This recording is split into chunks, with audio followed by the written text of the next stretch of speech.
ଦେଖନ୍ତୁ ପୂର୍ବ ଭିଡିଓରେ କହୁଥିଲି ଦୁଇଟି ପାତ୍ର ଅଛି, ଦୁଇଟି ପାତ୍ରରେ ଜଳ ଅଛି।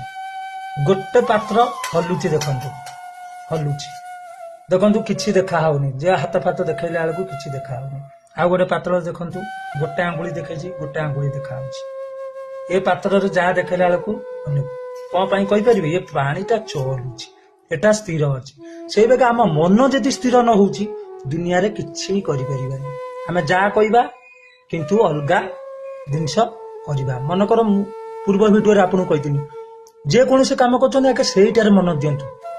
ଏଇ କାମ କରୁଛୁ ଏଇଟାରେ ମନ ଦେବି, ଆଉ ଗୋଟେ ପଳେଇ ଆସିବ ମନରେ, ସେଟାକୁ କେବେ ଇଏ କରିବେନି। ଆହୁରି ଗୋଟେ କଥା, ମନ ହେଲା ଉଡନ୍ତା ଚଢେଇ। ଏଇ କ୍ଷଣ ଗୋଟେ ଜାଗାରେ ବଇଛି, ପଟକି ଟିକେ ପୂର୍ବରୁ ଦେଖିଛନ୍ତି ଏଇଠି ବଇଛି, ଆଉ ଟିକେ ପରେ ଦେଖିଲା ବେଳକୁ ଆଉ ଗୋଟେ ଜାଗାରେ ବଇଥିବ। ଏ ମନ ହଉଛି ସେଇଆ। ମନକୁ ଆଗେ ଦୃଢ ବିଶ୍ୱାସ କର, କଣ୍ଟ୍ରୋଲ କର, କଣ୍ଟ୍ରୋଲ କଲେ